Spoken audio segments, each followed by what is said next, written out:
Welcome, everyone. Good morning, good evening, depending on where you're joining us from. I want to start by apologizing for the cancellation of the previous webinar.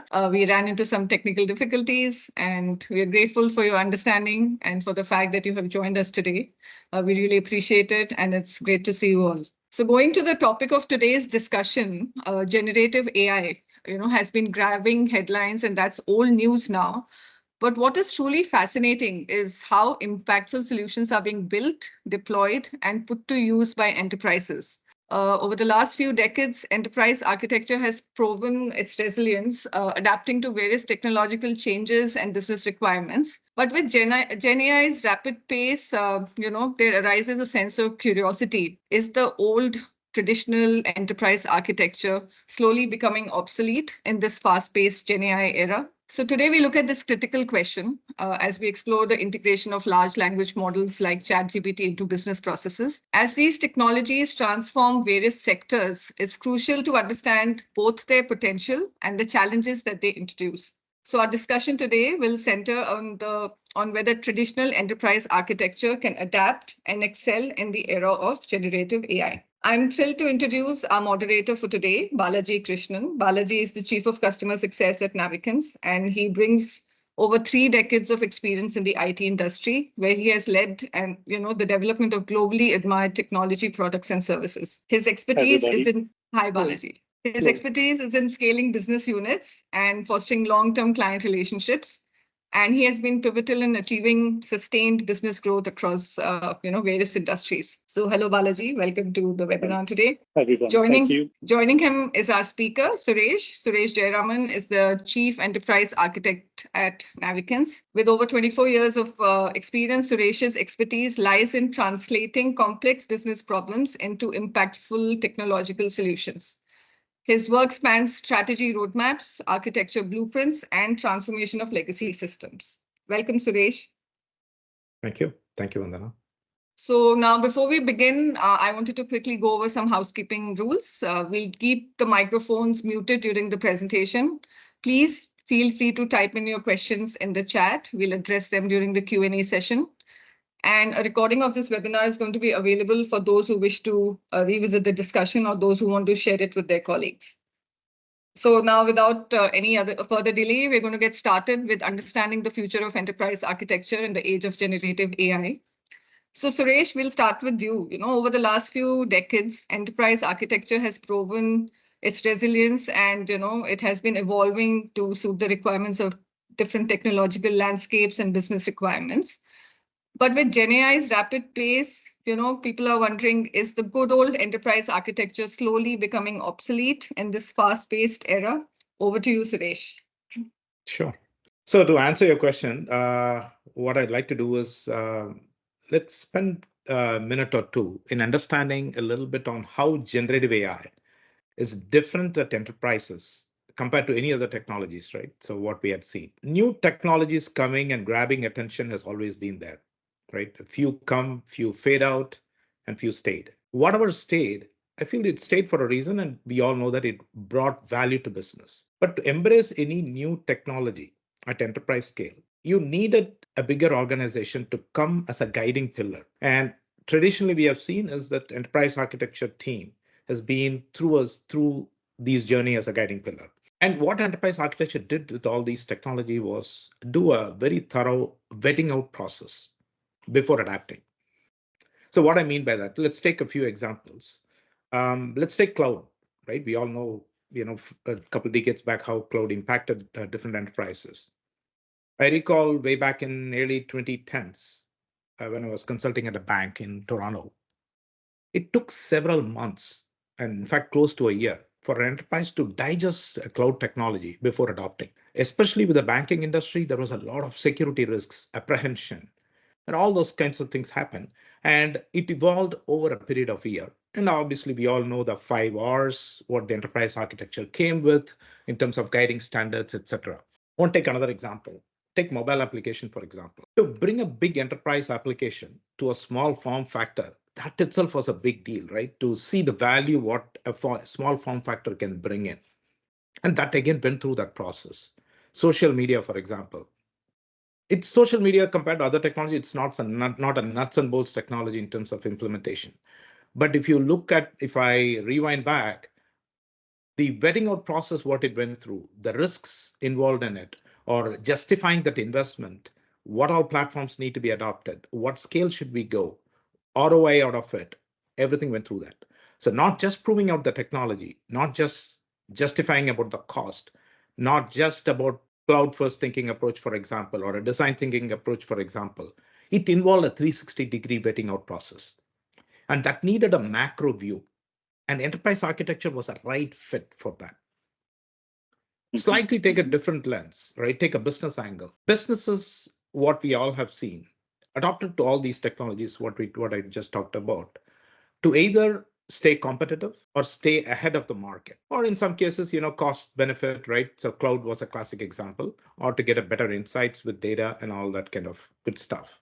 But with generative AI, I see a completely new pattern emerging. Enterprise leaders are not asking a question whether should I adopt generative AI? Should I not? Or should I wait? That is not the question being asked by enterprise leaders. Perhaps the reason is, I used to joke, enterprise leaders perhaps got seasoned enough, got conditioned enough with all the waves of technologies which came and hit us. There is a profound realization I see. And they're not trying to adopt generative AI for staying competitive. They are suddenly seeing that generative AI is solving problems which were not solvable 5 years back. It's bringing new business capabilities. It's completely revolutionary that way. And thanks to the great APIs, democratization of these APIs, right? OpenAI or Google Palm models, etc. And of course, the low cost computing power, what we have with cloud, POCs and POVs are not months. These are rapid POCs and POVs are done with generative AI. We all know that we have been doing workshops with our customers, with our potential leads and customers. Workshops used to be weeks before. Now it's a single day workshop where we completely tear it down, get to the drawing board, and explore this art of possibilities. And we are having an outcome out of that. That is because technology is proven, and everybody is proving that out, right? It's, as I said, within weeks we can spin out a POC, working POC. So that excitement is there with business leaders, and faster to market at the business unit level. I'm not talking about the enterprise level. At the business unit level, we all are seeing how much it's getting adopted at that level. But there comes the unique risks. And I call it as unique because generative AI compared to other technologies are bringing its own unique risks, because a solution is not boundaried within the business unit. It's not within the enterprise. It goes much beyond, right? So be it models or data solution, whatever we come up with this AI technology, it goes beyond the enterprise wall. And for handling such, you need a grand vision. And that none other than enterprise architecture can solve that unique risks. So all the more it is going to stay relevant, but it has to morph from where it is. That's my initial take. Okay. Suresh, the fact that you brought up risk, but even before I share the question, a big welcome and a big thank you to everybody who has joined us. I know you have taken time from your busy schedule, but thank you again so much for joining us in this discussion. We hope to have a very good interactive discussion and learn through our collective discussions here again. Suresh, great segue, okay? And I like the fact that you emphasize on the risk part, okay? But what is jumping to my mind almost as a question is the way we have always known enterprise architecture, okay? The way we built applications is you coded a set of instructions, you asked the machine to do a certain number of predictable steps. You knew what are the different paths it had to go through. The system was meant to do something that you knew what it has to behave in different scenarios. It's just that instead of doing it by yourself, you asked the machine to do it, but you knew precisely in every condition what the machine is supposed to do because the code was written in such a manner. What we understand in this AI and GenAI paradigm is you are no longer writing the bunch of instructions to the machine. You're just training the machine about certain scenarios. You're allowing the machine to learn from those scenarios and certain behaviors, and then expecting the machine to apply that learning to respond to certain situations it will come across in future. That's how we understand what AI and GenAI is supposed to be.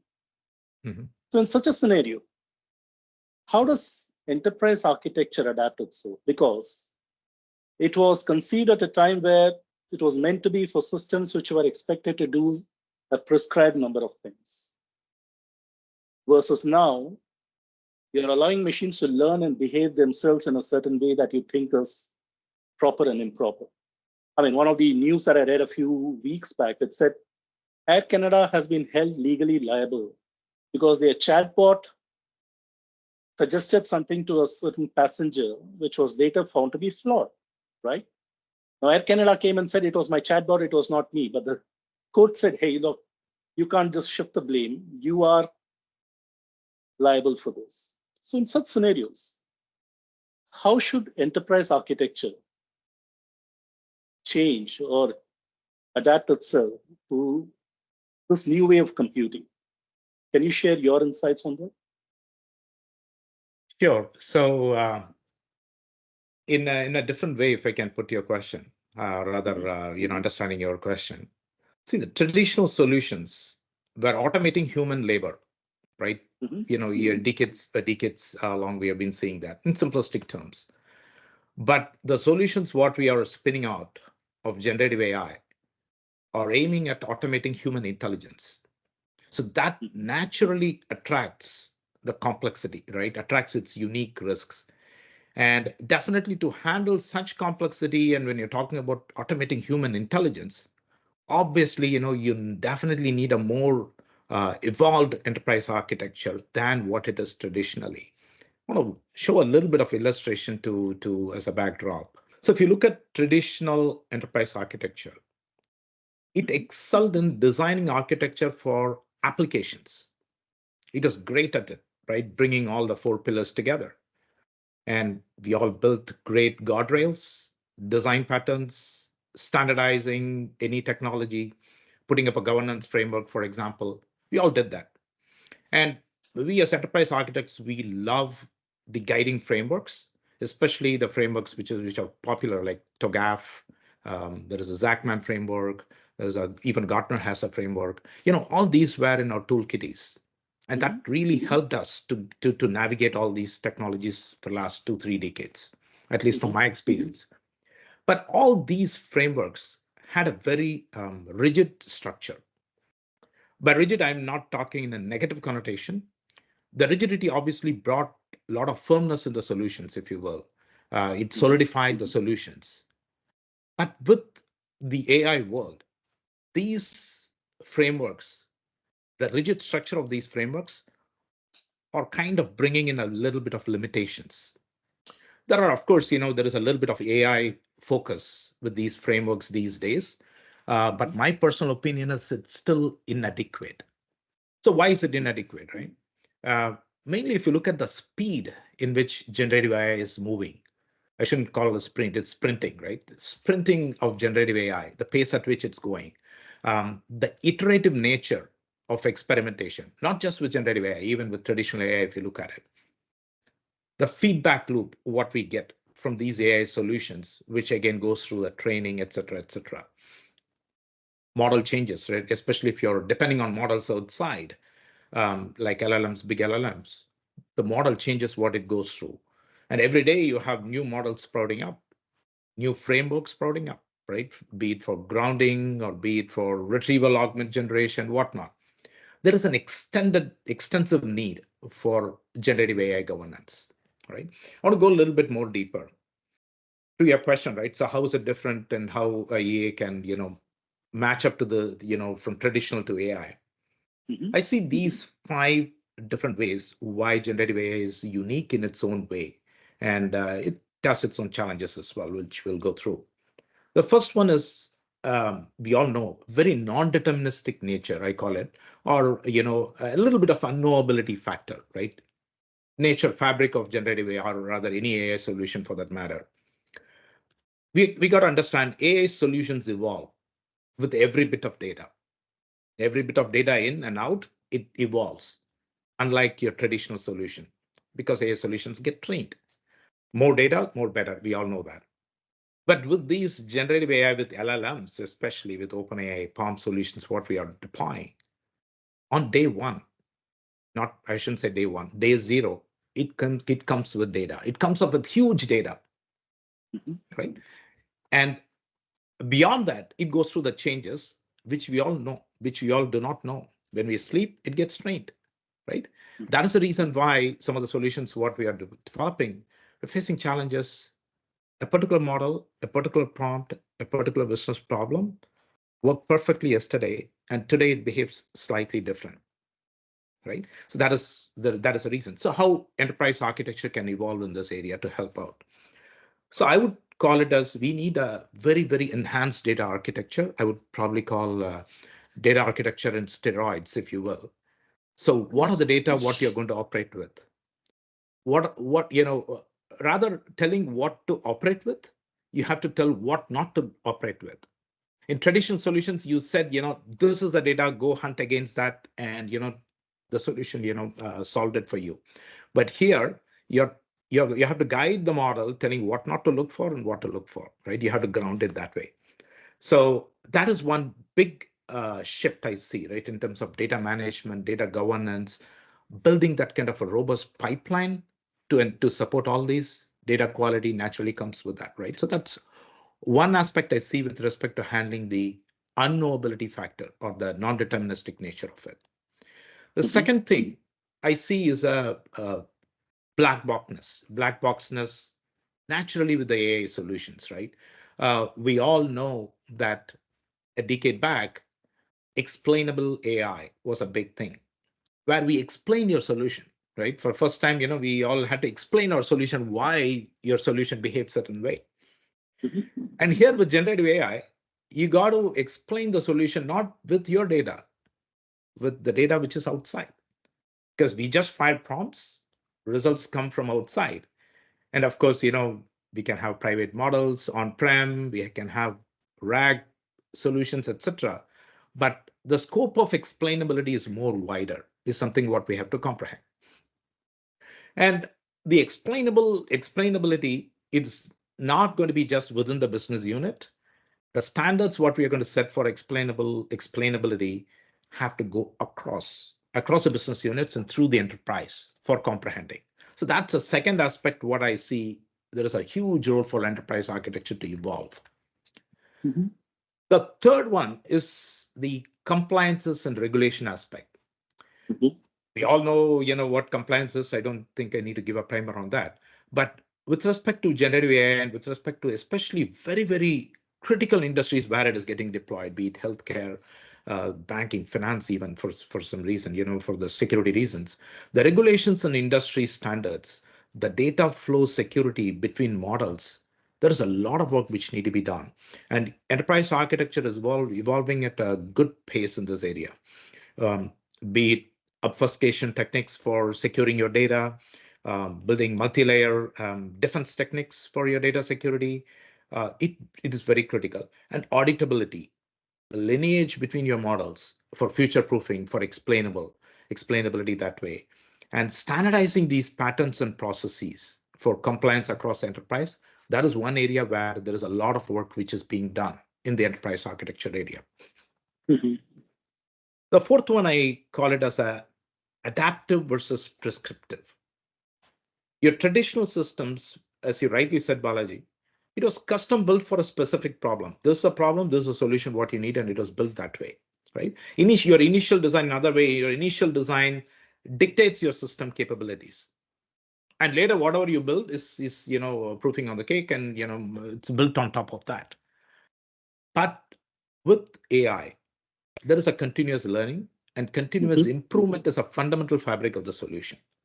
So that feedback loop for real-time performance, for real-time usage, ingesting that feedback, intaking the model performance, and even intaking the bias in generative AI, for example, sometimes you get a very biased thing, right?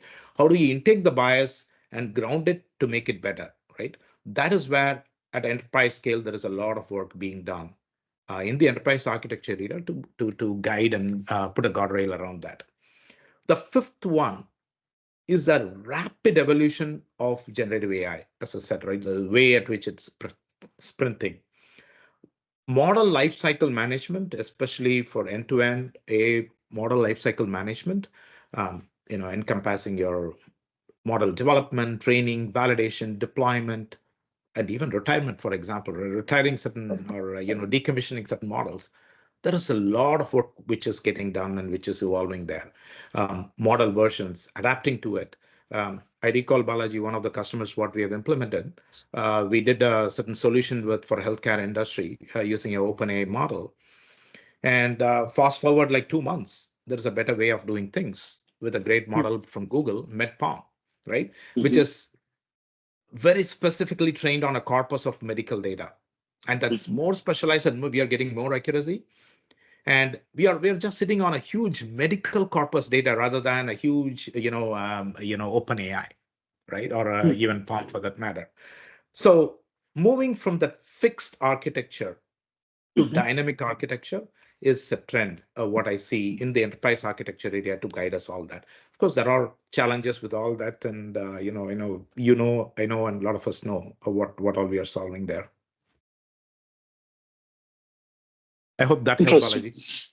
It certainly did. Mine almost goes back to the way the whole computing thing itself has evolved. I mean, if you were to look back 50 years back, almost everything was on a centralized thing. You had a big mainframe in which everything was done. You had a bunch of dumb terminals which you used to connect to it, and then that was how the computing was, right?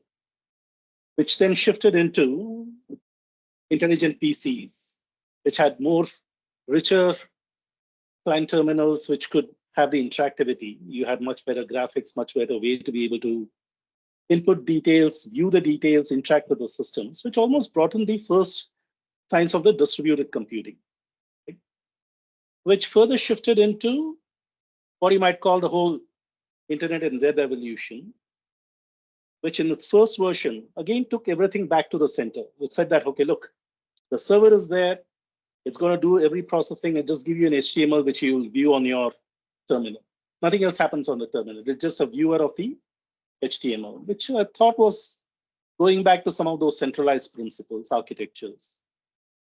But then progressively, we saw that the browser started having more intelligence. You were able to do a lot of local processing. You were able to do a lot of things with a lot of distributed devices, which again made it a distributed thing. And then the whole concept of a three-tier architecture progressively to a microservices-based architecture, which again truly made the whole thing decentralized, completely distributed, right? But I thought also it gave a clear separation between what was the systems of engagement, which means for the users, what are they going to interact with? What will they see? How will that be validated or taken in? And the systems of records, which was about where do you keep the data? What do you do with the data? The data could be static, data could be in motion, but this was about the systems of records. And then this was but what we are clearly beginning to see is the emergence of a lot of edge devices. And these aren't just dumb edge devices. These are devices which have started having their own intelligence. So you're almost beginning to see this new thing called systems of intelligence also now come along with the systems of engagement and systems of records, which I had never come across that term maybe about 10 years back, but it's now beginning to become a part of the mainstream conversation, saying in an organization, what are your systems of intelligence, be it be data in motion, data at rest? Which again makes me wonder and ask, how's EA preparing itself to be able to attend to this new thing called the systems of intelligence? Because with the volume of data that is getting generated, the ability to get intelligent and use that intelligence has just grown up tremendously. So as an enterprise architect or an organization where I have enterprise architects, how should I use EA to make the most out of this? Any suggestions or thoughts or insights from your experience? So I see the traditional enterprise architecture framework, that's going to be a base for sure, right? That is, that's not going to go away because that solidified these solutions and solidified all these technologies. And it's a very, very fundamental building blocks, I would say, right? So that it has to start from there. But how I would navigate is solve the challenges which comes with that, right? One big thing what I see is the shift from what all you said, right? So be it dumb terminal, be it evolving from there. As I call it, the solutions all were boundaried within the enterprise, right? So there was an organization, enterprise architecture, the architecture. Obviously, you have solutioning team with respect to the specific applications. You had business team, and collaboration was with these three. Here, all of a sudden, you're talking about with the explosion of AI and with generative AI and the pace at which it goes, the collaboration is not going to be just restricted with this. It has to go much, much, much beyond.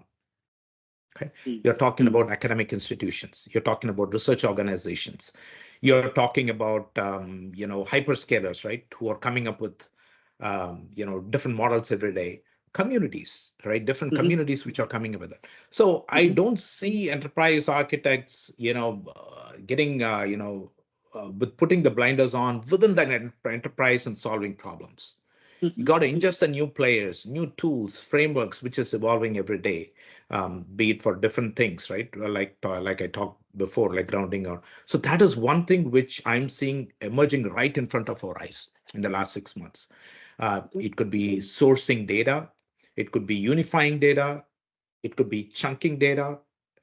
6 months back, if you asked me, chunking the data was a big thing, right? So how do we um, take a big volume of data and how do you run through these models and how do you do it? Chunking was a big evolution at the time. Now it's something else, be it using entity-based data products, safeguarding the sensitive data, engineering the prompts. Again, prompt engineering is a thing of the past now, right? We all got used to that now. So it's going to take a humongous collaborative ecosystem to build this kind of a scalable, maintainable Gen AI solution, right? So that's right off the bat, and that's a key thing I see from enterprise architects to shift the mind, that collaborative thing. The second thing is agility. I think we talked enough, but I think that swift experimentation of these diverse AI models, integrating the feedback, has to be there. The dynamic approach, traditionally, enterprise architecture is known for taking its time to get things going. Nature of the work, again, we'll talk about it down the line.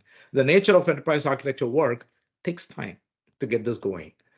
But risk of taking that kind of time is very high because then enterprise architecture team and its offering will go obsolete. It will not be able to, again, the dynamic approach can only foster innovation is the way I see it, right? To expedite these solutions. And other thing I see, right, like there was a big shift from your traditional systems, we went back 2005s perhaps and 2010s, early 2010s. That scalability took a big paradigm shift with cloud coming in, right? With respect to infrastructure. And now it's taking another big leap because you're talking about diverse workloads and huge data volume. What you're talking about, we are getting very very interesting problems, as you know, Balaji, where the data we cannot just operate with enterprise data. We need to ingest a lot of data, right? So to work to put these workloads, you need huge computing power, and it cannot be just a private cloud, right? Workloads outside, workloads inside, private in your private cloud, some cases hybrid, some cases multi-cloud. So integration amongst all these and bringing scalability at each level, that is a mindset what enterprise architects are putting right now to build these kinds of generative AI solutions at an enterprise scale. Proof of concepts, a little bit science experiment is good, right? So, we can spin up a, notebook quickly, fire up prompts, get some answers, be cool about it. To scale these applications, these solutions to enterprise scale, you need that scalability factor to be thought through, right? So that's a third thing I see. And the governance aspect of it, right? So one we all have seen interesting ideas thrown about, can we solve this? Can we solve that? Looks cool. And as experimenters, we always love these kinds of problems. But when you're talking about enterprise case solutions, I feel that it's always, risk based, right? So balance between innovation and risk, right? So what is ROI? What are the risks I'm encountering with this kind of solution? How does security deal with this? And all the more, the ethical aspect of it, bias aspect of it, right? So, am I introducing a bias by solving this? How do I reduce that? How do I reduce it gradually? Um, it's not about completely automating. It's, assisting humans. So how do I bring in human in and where I can take human out of the loop, and that auditability process, which will help evolve these, right? Mhm, So all these comes under that adaptive governance, I call it, and that we have seen that enterprise architecture is very good in that. But again, as I mhm, said, I would call with a caution that we won't have time like what we had with cloud. We don't have mhm, time like what we had with mobile. We don't have time like what we had with data warehouse solutions.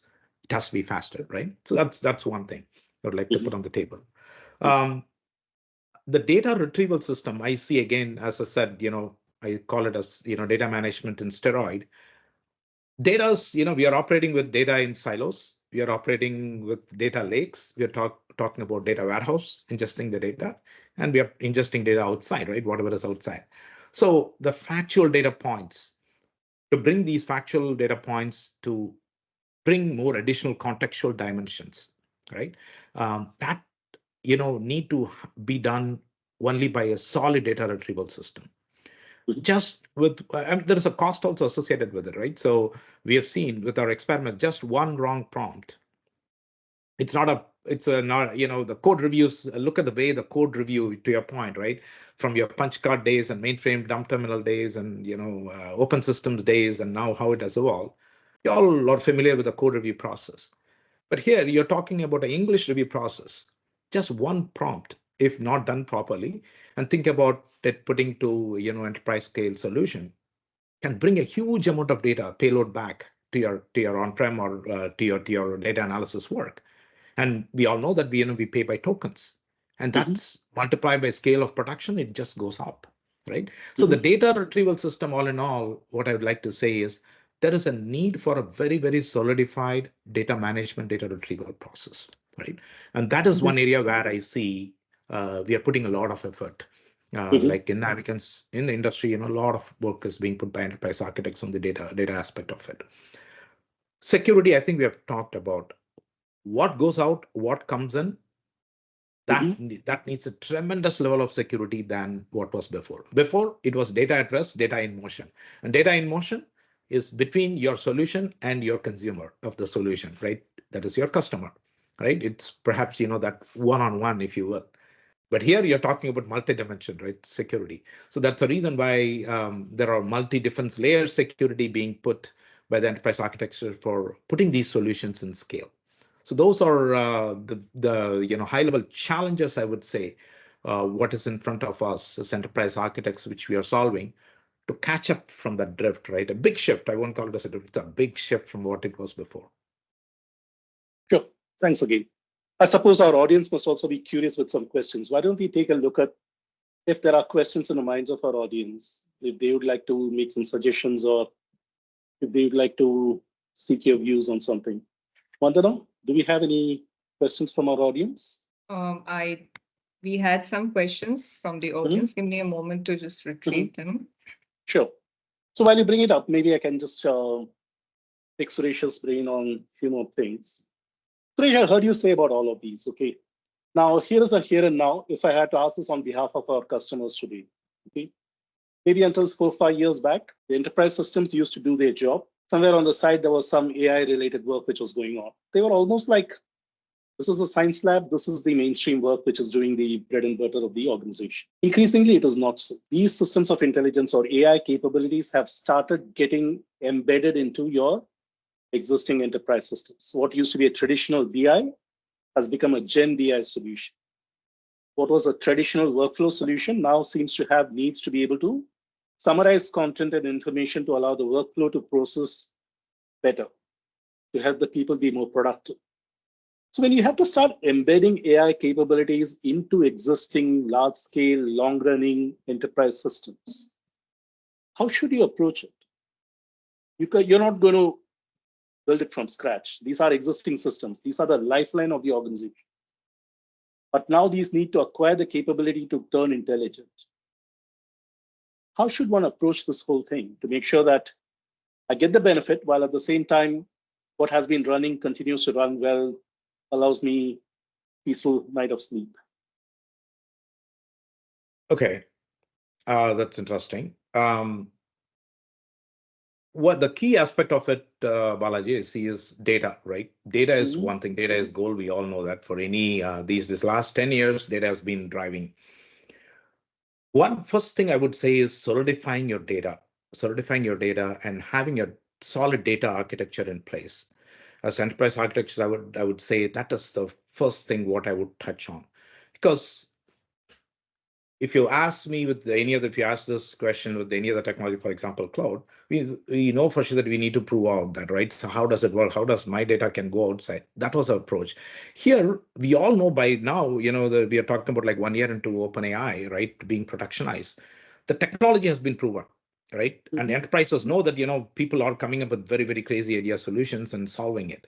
So I don't think we need to prove out the technology and, approach from that way. First I would tap is the data of the organization. How is the data there, and how I can, it's not, I know we all play around with chat gpt and bots of the world and fire up some interesting prompts and look at it, but your enterprise solutions are not going to be that, right? Your enterprise solutions are going to drive value and going to grind the data and mine the data. So I would definitely start from there. Look at the data and solidify the architecture, data architecture first. And some of us are already doing some great work on that, because that's probably step zero, I would say, or step -1, I would say. I would start from that. And there are a lot of steps. I know see a lot of questions also coming up. If it's Mhm. okay, Balaji, we'll pick up Yeah, some. yeah. Maybe as part of this answer, you can even refer to some of these questions because they would align to this particular topic. I can recognize the name Prashant Patel, a long, long friend and a very dear friend. He had a good question. Can you recommend few best practices to assess the return on investment of a GenAI integration with an enterprise? Interesting question. I mean, this is a question I suppose most CIOs are grappling with today. So, Suresh, any insights that you can share with both Prashant and the rest of the audience? Absolutely. Can you recommend? I was just reading the question, make sure I completely grasped it. Mhm. Recommend few best practices to assess return of investment of generative AI integration within an enterprise. Okay, interesting. In fact, some of us had a call yesterday with one of the customers, I recall. Um, that you rightly use the word science lab, Balaji. That is the key, right? So we can spin up, get into any organization, we can spin up multiple use cases and explore and get fancied about what all it can do, right? But Mhm. ultimately, where it brings business value, what generative AI can bring in, right? That is the key, and that is the context in which Prashant is asking.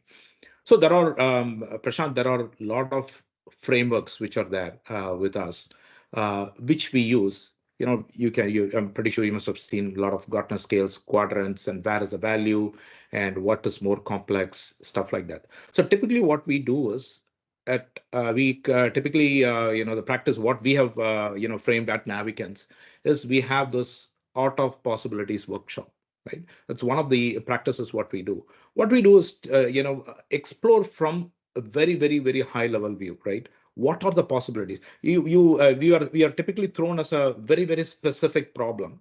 You talk with that, then you find that at a periphery, I mean, at the circumference, if you look at it, there are a lot of other use cases what can be solved, right? And when we start exploring that, suddenly there is an idea that, hey, look, that looks more interesting and that looks more practical, more quicker, more low hanging fruit where I can get more benefit, and that is coming right from the business, right? Unless we as solution providers, we talk and explore the complete comprehensive 360-degree, not just with respect to the problem statement, but look at the circumference and solve all those, that is not going to come out. So that is where this art of exploration, art of possibilities is there. I'll give a little bit of contrast here. Take cloud adoption, for example, right? If you ask the same question, can you recommend few best practices to assess cloud adoption with cloud technology within an enterprise? It becomes very easy, right? So what kind of workload, what you need to move, and you pick up that, and you see the complexity of the workload, then we all know that 5 hours, right, which was mature enough, right, which guided us, right, what to retire, what to refactor, what to rewrite, etc. And you had a very, very prescriptive procedure to follow with that. And once you do that, you know that this is what it is going to cost. You just bounce against your cloud model. You got the number on what your infrastructure is going to cost, what the implementation is cost, proposal, boom. And then you get an idea of what value it's going to bring in.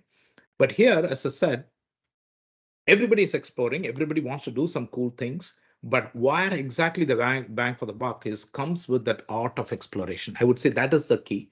And I know it's just a one word, but what we do typically do is when we explore that, we put up these use cases in that quadrant, which takes more time, which takes less time, which takes medium time, and which has more return of investment, right? In terms of what can bring more value.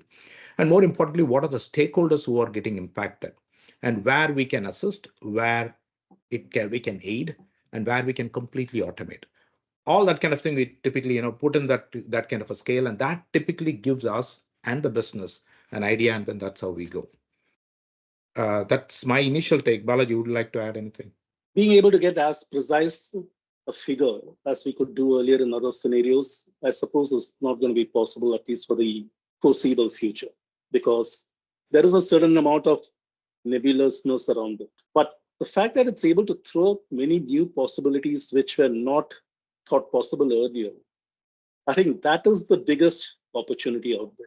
And if you're able to then figure out, hey, you know what, this is a possibility which could have never happened earlier, and pursue it and then compete better or give a completely new experience to your customers or improve your productivity in a different way, those are the scope to be able to make new returns. So I think the answer to that question will be discovering more opportunities to be able to realize returns for investment is really what you will be able to get through this.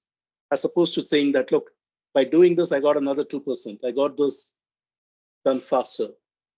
As against that, it is clearly going to be discovering more ways to be able to get returns on investments. I think that's what is going to be the opportunity which is going to get created. Yep. There's another question which is about, sorry. We have a couple of questions which have come up. So if you want, we have Anjan who's asked, what are the new skills should a young person who wants to be an enterprise architect in 10 years focus on? Should I read out? There are a couple of questions from him, so you can address it as and when you did GenAI solutions. Sorry. Yeah, I can take that question right away if it's okay. Okay, sure. Yes, please.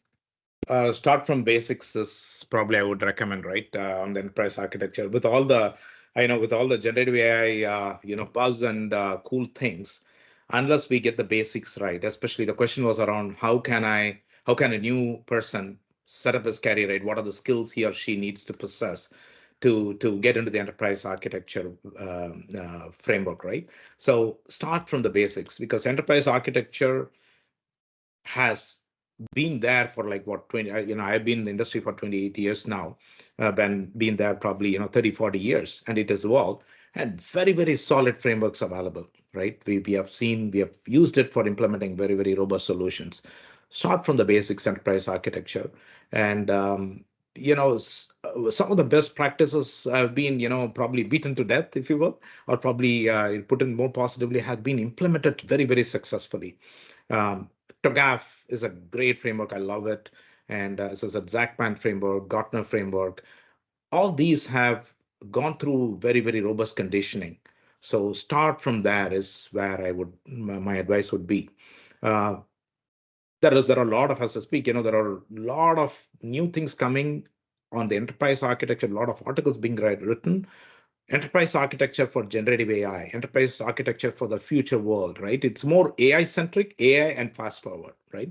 There are a lot of such materials available, science articles getting written, but I wouldn't start there. It's easy to get started there, but the problem is, unless you know the basics and what we have gone through before, we may not be able to scale for future technology, because this is not going to stay as it is right now. It's not going to just end with chat GPTs and Bard and OpenAI and PaLM models. It's going to go much beyond. We all know that. It's going to evolve. Unless we get the basics right, it's not possible. Leads to the Next question. What are the opportunities and scope for life science people in prompt engineering and GenAI? So if you have to focus in the life sciences industry, all about bringing drugs, making sure that people have a good living, healthy living with the benefit of the new drugs that can be discovered. How do you see GenAI being a enabler or the catalyst to be able to help people lead a better life? Any thoughts? Quick thoughts is a little bit marketing, consult with us. We'll definitely be glad to explore with you because we have, as we all know, we specialize in the life sciences area. We have been doing a lot of work. Mhm, Again, I'm reading the question again. In prompt engineering and generative AI, I think, mhm, the question, I mhm, don't know who it is, more about generative AI. Um, there are a lot of areas where we are doing work on that. Um, Governance and compliance is one area. mhm, Signal detection again is one area where there is a lot of opportunities and scope, where there is tremendous labor involved in it right now. More than labor, I would say cognitive intelligence involved in it, right? In traditional electronic term, if you look at it, it's about noise and signal, right? And that, eliminating the noise and signal involves a lot of human cognitive intelligence. And that is possible right now. As our CEO used to say, way back, we are used to rows and columns. Our thinking was in rows and columns. And now all of a sudden, this unstructured data and the possibility of analyzing unstructured data with ease, with mhm, speed, with precision, with accuracy, that is tremendous. That brings up huge possibility, not just life insights, right? That possibility alone is bringing, opportunities in all the industries. So mhm, mhm. again, whoever asks, we'll be glad to do, couple hours seminar with you and explore the opportunities. We can help you with that. Okay. There's another interesting one which has come up. So GenAI solutions go further and wider across the organization. It goes deeper into business organizations. How much of focus is required in understanding business processes? Is understanding business process an even more important part of enterprise architecture than it was before? Interesting question. Do you have a view? Absolutely. Mhm, Absolutely. I won't say no. We all know that no is not the answer. mhm, Definitely understanding the business processes is going to be key. I mean, ultimately, what are we? We are not doing science lab experiments, right? So that definitely we can do in our free time. But when you're mhm, talking about enterprise scale mhm, solution ultimately it has to bring value to the business. People have to generate reports, have to see what they need to say and wind up and go home, right? That is ultimately what we're trying to do. And for driving business value, unless we understand the business processes, we cannot solve any solution. That's not just with generative AI, with any solution. But interestingly enough, there is another interesting piece to it. Here what we see is when we do that exploration, understand any new business processes, any new domain, when we understand that and when we do this art of possibility workshop, what is happening is that's generating new business processes or new business possibilities. mhm, That is very, very revolutionary, if you ask me, right? Compared to all of the technologies, what we had seen. Again, tech cloud is easy example for pickup because of the scale in which it has impacted enterprises. That did not bring new business possibilities for us, right? For example, for a life science, it just brought cost efficiencies. It reduced a lot of operational nightmare with respect to managing your servers, and it was that, right? And your cloud first thinking approach, native cloud solutions, all afterwards. But with generative AI, if you look at it, the moment we start exploring, okay, this is the problem and this we can do. By the way, these all we can do, and suddenly businesses are coming back saying that that looks interesting, that's a new business possibility, which probably just because we were not able to solve certain problem, we did not even think about it, mhm, and customers are saying that look, it's all possible, probably I would like to explore that. So mhm, I would definitely say exploring the business processes all the more is critical, and more wider look is more important. We cannot put our blinders on and look at the specific problem which are thrown to us and solve just that business processes. To mhm, look around the periphery and having that holistic look helps. mhm. Yeah, one of the best examples which comes to the mind is the work that we did for this urgent care center, where the front office staff who are taking the calls from the patients, seeking appointments, so they have to understand what the patient is trying to say. What are the symptoms based on which, how should they respond? And the way they have been able to put to use that GenAI based prompter which is almost like their co-pilot or the assistant, which is telling them, saying that, ask this question. If this is the answer, maybe this is the cause, and this is what you have to suggest. I mean, unless you knew the process of how that associate is actually getting the details from the patient and how is he or she guiding the patient, there was no way the solution could have been figured out. So I think process is at the heart of figuring out what is the need of the what exactly is that customer looking for? What is the problem you're going to solve? GenAI, I see, is only a means. It's not the solution. It's a means to be able to do the job which is required. So process understanding is an absolute must. It will never go away. Yep, absolutely. How can we architect? There's another question which I'm reading. So how can we architect solutions to handle the most common concern of GenAI as hallucinations? Are there any business processes where GenAI is the best fit in the current state of GenAI? At least the first part, let's take a step. Sure. Again, there are a lot of things getting evolved with respect to hallucination, grounding techniques and stuff. One is back to the training data, what I said, right? So having your data correct is going to be the key.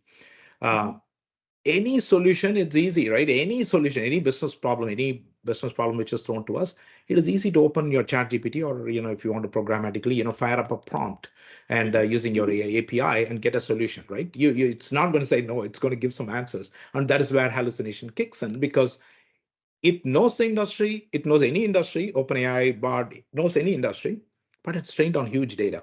So grounding the model to operate with your data. As I said, in previous solutions, we used to say, this is the data, this is the data it has to be operated on, and this is the database and the solution, thick client, web application, whatever. It was operating on the data and boom, right? It was that. And here you have to say not what data to operate on, what not to operate on, right? So that grounding becomes very important. And how do you do? There are a lot of techniques like retrieval augment generation. We use that. We do overfitting. We put up the context more clearly. We engineer the prompts to precision to make sure. And there are a lot of techniques involved in that. And prompt engineering itself it's a science, and there is a lot of stuff going on.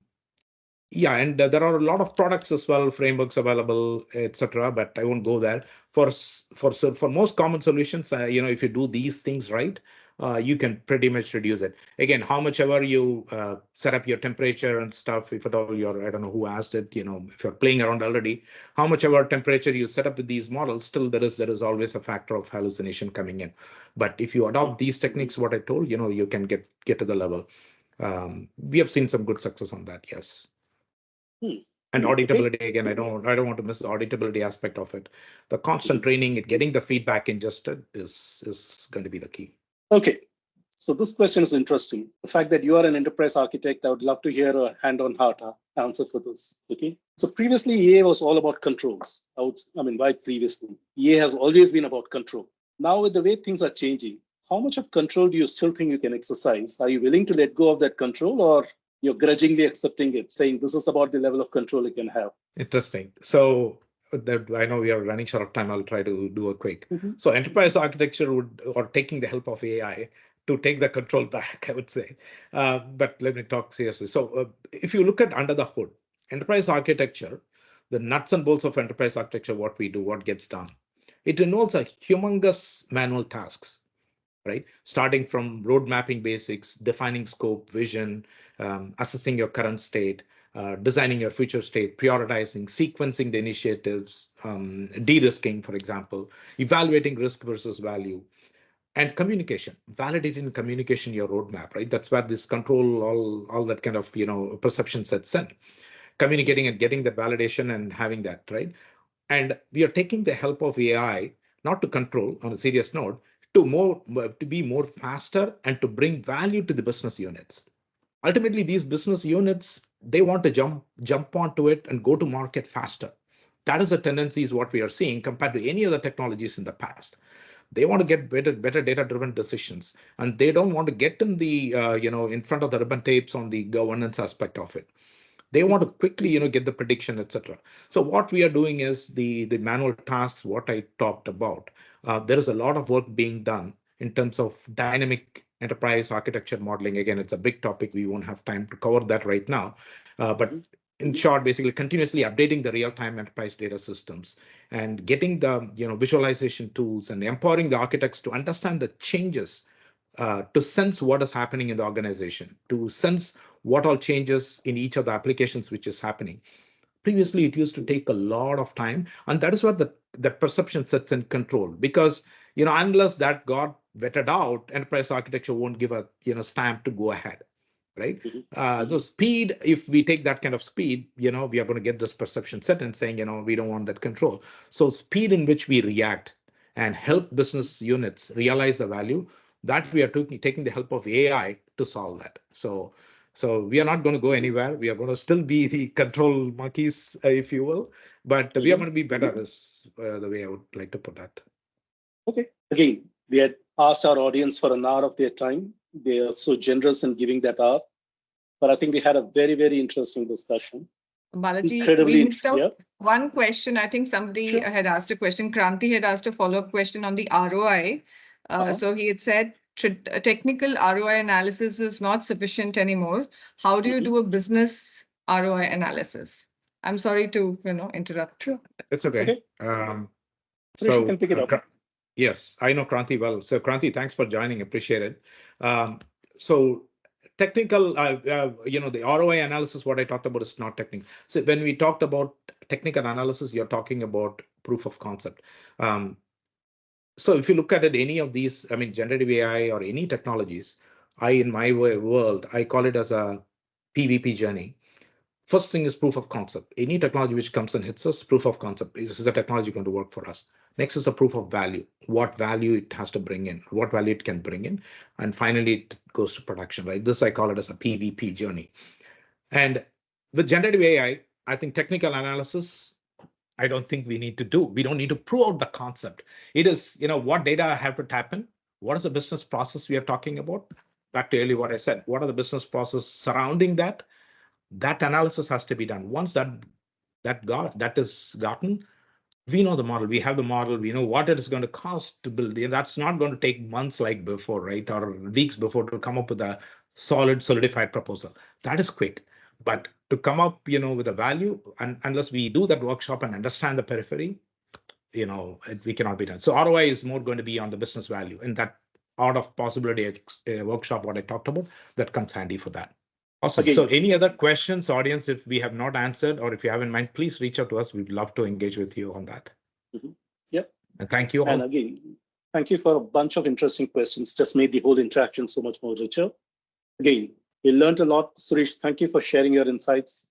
The depth of your experience came out so strongly. Again, we're so happy that you are able to take time and then talk to us through this. But it's a very relevant topic for today. So let's continue to have this interaction. Let's continue to learn more about this, and let's continue to discover more ways to help our customers through these kind of evolutions, which is clearly bringing a variety of possibilities to organizations, but at the same time, new kinds of risks that hasn't been really dealt with before. So you need to find out what is the way to navigate through this kind of a slightly cloudy scenario. But these are the most interesting times. So thank you, everyone. Thank you again for taking time. We really enjoyed it, and I hope you did also. Until we meet again. Bye-bye. Thank you all. Bye. Thank you, Balaji and Suresh. Thank you for this Thank you. conversation. Thank you.